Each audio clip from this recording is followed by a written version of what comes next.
Is it the pleasure of the House that Bill number 28 be now read a second time? I recognize the Leader of the Third Party. Thank you, Mr. Speaker. Mr. Speaker, it's a pleasure to rise to speak to Bill 28 today at second reading, our Green Energy Security Act. This is the third job creation bill I have presented in the Legislative Assembly. The first was the Local Food Security Act. The second was the Green Jobs Act. Just like the Local Food Security Act and the Green Jobs Act, the Green Energy Security Act is designed to create the conditions to drive community economic development in every corner of this province.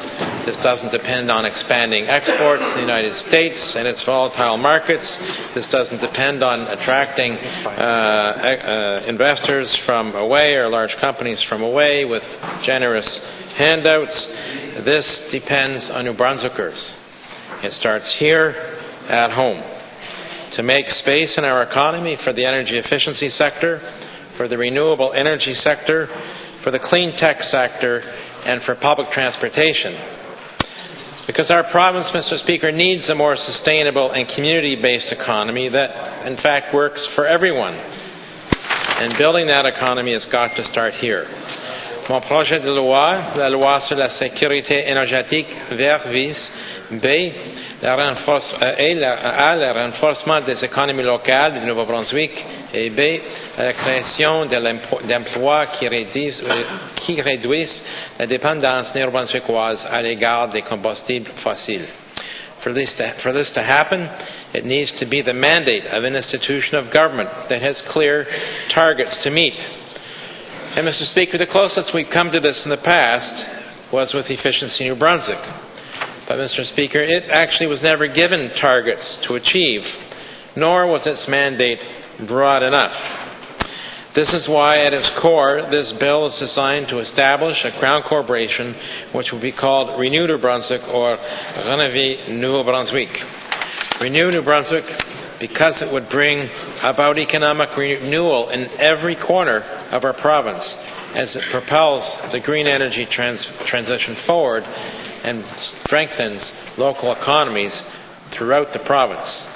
Les buts de Renouveau Nouveau-Brunswick sont A. d'investir dans les secteurs de l'énergie renouvelable, l'efficacité énergétique et le transport en commun. Et B. promouvoir et développer des emplois dans ces secteurs. So let's begin, Mr. Speaker, with the power of energy efficiency. Mr. Speaker, we need an institution with a mandate for community economic development driven by clear targets to significantly increase energy efficiency in our building stock, including both residential housing and commercial buildings, Mr. Speaker. There's no such institution or department or agency or secretariat within government with a mandate for community economic development. It doesn't exist, Mr. Speaker, and that's one of the reasons we find ourselves with so many challenges. No one within government has the responsibility to support the work of communities, to pursue community economic development, to work with the municipalities, to pursue community economic development. It doesn't exist. And Renew New Brunswick would have that responsibility. Ma loi sur la sécurité énergétique va nous permettre de réduire notre consommation en rénovant nos édifices pour réduire le coût de l'énergie par un tiers et même un demi. Mr. Speaker, one of the great things about this bill, it would create the conditions to enable people to significantly, and businesses, to significantly reduce their costs of heating, which is on everyone's mind these days with the tremendous jump in power bills that so many people have received in the last month. Mr. Speaker, there are almost 320,000 households in New Brunswick, and according to the 2016 census, 69% or almost 70% are single-family homes.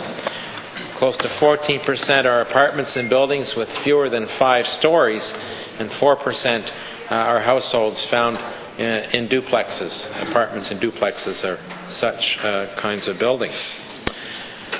Mr. Speaker, of the 60% of our housing stock was built before 1995, before building codes paid any serious attention to the energy efficiency of those buildings and those houses.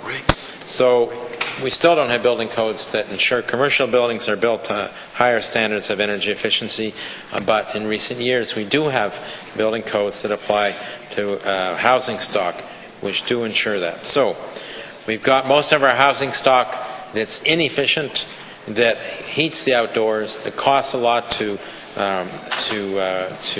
the energy costs, and is badly in need of upgrading.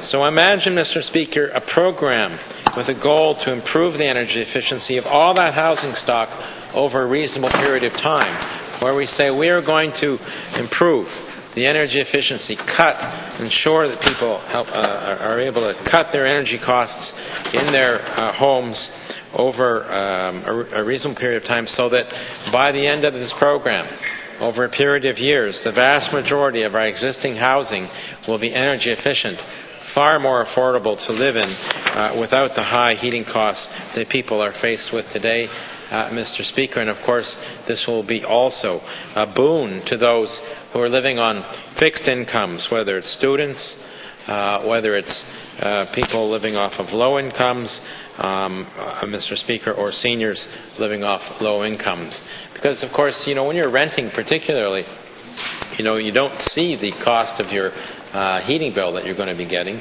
and quite often it turns out the heating bill in the wintertime is higher than your rent, Mr. Speaker, and that becomes unaffordable for so many people, whether it's students, people living on low income, or seniors.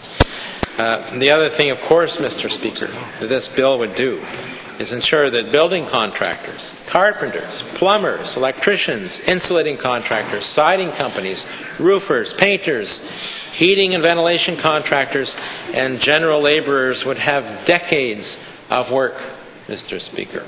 Decades of work through this simple decision to say we are going to ensure that conditions are in place that the building stock, the standing housing stock in New Brunswick is going to be renovated to upgrade its energy efficiency and provide direct benefits to the homeowners and to galvanize economic activity in every community around the province. Main Street, not Bay Street, but Main Street, Mr. Speaker, would be buzzing with building supply centers, hardware stores, and paint stores doing a booming business.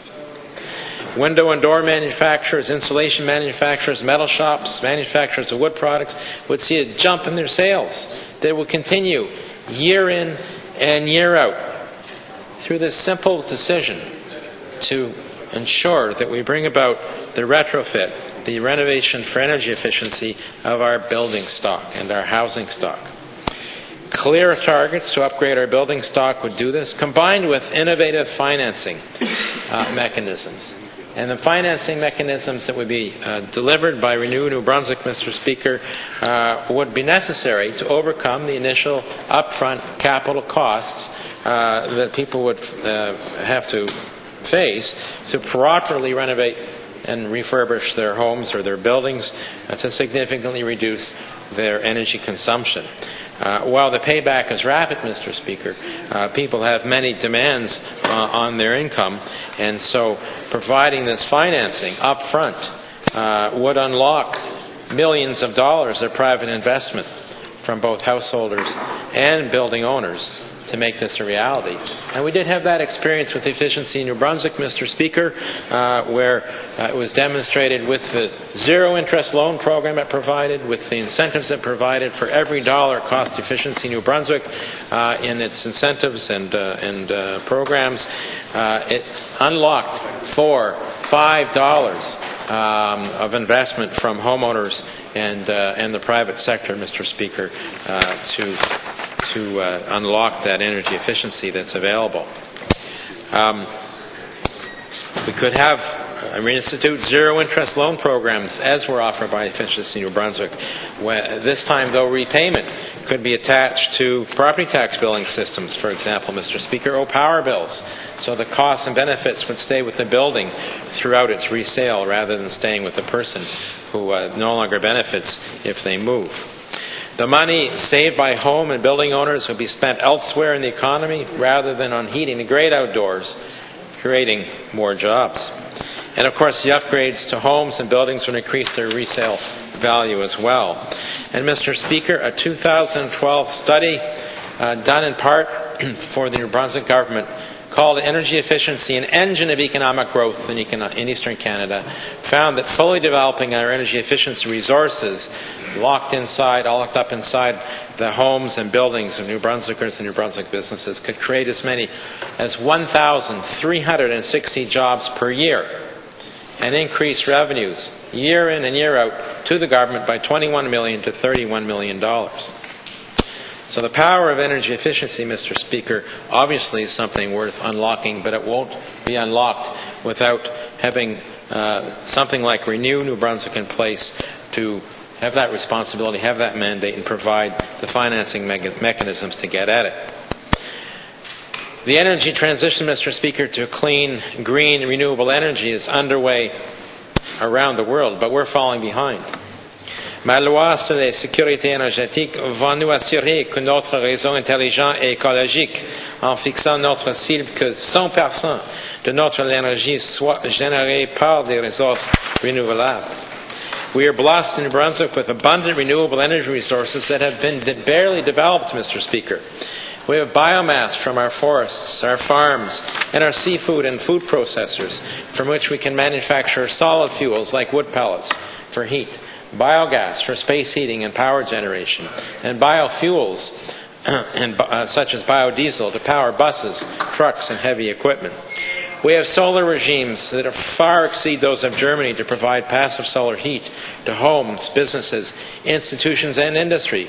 Solar energy can power water and space heating, and the sun can generate electric power, Mr. Speaker. Imagine our farmers earning a new source of income by harvesting the sun's energy, the same energy that now they harvest to grow their crops. But in this case, harvesting the sun's energy to generate electricity. It could be solar farms on actual farms in every corner of this province, Mr. Speaker, providing them with additional income while generating clean, green, renewable energy and driving work, good work, meaningful work for our trades around the province. Every municipal government, school, hospital, and large commercial and industrial building owner could generate electricity from solar power plants as well. And we have the smart grid technology to integrate this distributed power in New Brunswick with the software that Siemens has developed here to integrate distributed renewable generation into the system. We just don't use it, Mr. Speaker, while they're traveling the world out of Fredericton, having it applied in India, in California, in Hawaii, in many places and countries, but not here as yet. Mr. Speaker, we have enviable onshore and offshore wind resources that make us the envy of the world, but these have barely been tapped. First Nations, municipalities, cooperatives, and others have developed proposals for wind generation that far exceed the modest requests for proposals that NB Power has made under its community-based renewable power program. And of course, this was designed to meet the 12-year-old at least target that was set by this legislature so long ago for the government, for NB Power to meet, to deliver 10% of the power it provides to customers from new renewable sources of power. So, Mr. Speaker, the unfortunate thing is that means that they've only been looking for 80 megawatts of power to meet their targets, Mr. Speaker. And when I speak of 10%, I'm talking about 10% of power from new renewable sources, not counting existing hydro or imported hydro, Mr. Speaker. Avec ma loi, on peut alimenter nos véhicules avec de l'électricité et des biocarburants. On peut réchauffer nos maisons avec la bioénergie et l'énergie solaire, et on peut créer des milliers d'emplois ouvriers et spécialisés dans les secteurs de la bioscience, l'information technologique, la manufacture et les services et les ventes. Clear targets to provide heat, power, and fuel from local clean, green, renewable resources will create the conditions for new manufacturing, services, and consulting businesses. Clear targets for renewable energy would create jobs of all sorts, from engineers and electricians to metal fabricators and millwrights. Mr. Speaker, the other area this bill would help drive new development in is in public transportation. And recently, this government was provided with a strategy proposal from a committee of the Economic and Social Inclusion Corporation called Surfaces to Services, an inclusive and sustainable transportation strategy. It recommended a strategy that was designed to make transportation affordable, accessible, and more available to New Brunswickers, a transportation system that would be sustainable and improve economic inclusion and the quality of life. Ma loi va nous permettre de développer le système de transport en commun et l'alimenter lui aussi avec l'électricité et des biocarburants. Mr. Speaker, Renew New Brunswick have the responsibility for implementing the sustainable transportation strategy consistent with the provincial interests the committee articulated in this report, saying New Brunswick has an interest in supporting the economic, environmental, social, and cultural well-being of urban and rural communities by developing and promoting a provincial, integrated, affordable, accessible, multimodal, and sustainable transportation plan. As the committee wrote, transportation is critical for New Brunswick to achieve economic and social inclusion, maintain quality of life, and access essential services such as health care and education. Public transportation, Mr. Speaker, also happens to be the third largest source of carbon pollution in the province, after the coal-fired power plant in Beldoon and the oil refinery in St. John, Mr. Speaker. The Green Security Act will replace energy imports, making us more secure, retaining the dollars that now flow out of our economy to import oil, gas, and coal, to be spent here in New Brunswick. Energy-efficient solar and wood-pelleted heated homes are less subject to the disruption caused by power failures, Mr. Speaker. Overall, we've become far more self-sufficient. And of course, by developing energy efficiency, transitioning to clean, green, renewable energy, and shifting more travel to public transportation services, we would substantially reduce our dependence on the oil, coal, gasoline, and natural gas, whose carbon wastes have already piled up in our atmosphere and our oceans enough to stabilize our climate and acidify the coastal waters off of New Brunswick. The creation of Renew New Brunswick recognizes that the green economy starts here, at home. Avec Rénover Nouveau-Brunswick, on peut dire que l'économie verte commence ici, chez nous. It would institute clear targets, Mr. Speaker, to reduce energy demand through energy efficiency and conservation in our homes, buildings, industry, equipment, electronics, and transportation. And it would set targets to reduce our dependence on fossil fuels by shifting to renewable sources of energy for heating, for transportation, and for electric power, Mr. Speaker. Renew New Brunswick would provide incentives and innovative financing measures to households, municipalities, businesses, and industry to reduce their energy consumption, to make their heating costs more affordable, and assist them in adopting clean energy technologies to harness the power of our abundant renewable resources in this province, Mr. Speaker. Pour susciter la croissance et la création d'emplois dans le secteur d'énergie renouvelable et l'édifice vert, il faut avoir des mesures législatives. C'est pour cette raison qu'il est si important d'appuyer mon projet de loi 28. Il est nécessaire pour qu'on puisse établir les conditions propices au développement et la création d'emplois dans le secteur d'énergie propre au Nouveau-Brunswick. We need to establish the conditions for green job creation in our local economies. We need to reduce our dependence on fossil fuels. We need to strengthen our local economies. And my bill, Mr. Speaker, is designed to do all of these things. And of course, it would help ensure that New Brunswick could meet the targets that now have been built into law in the Climate Change Act that this Legislative Assembly has passed, Mr. Speaker. And there's no doubt this bill is compatible with that legislation and will help achieve its goals. It provides the framework to expand the energy efficiency sector in this province, Mr. Speaker, the renewable energy sector, the clean tech sector, and the public transport sector, Mr. Speaker. In other words, it would help build our domestic economy, something that we badly need to do in this province, Mr. Speaker, to substitute and replace imports, Mr. Speaker, so we're less dependent on the volatile markets on the export side in the United States and elsewhere, Mr. Speaker, so that right here in New Brunswick, at home, we can strengthen our own economy, our local economies, Mr. Speaker, and I encourage all members, therefore, to support this bill, the Green Energy Security Act. Thank you, Mr. Speaker.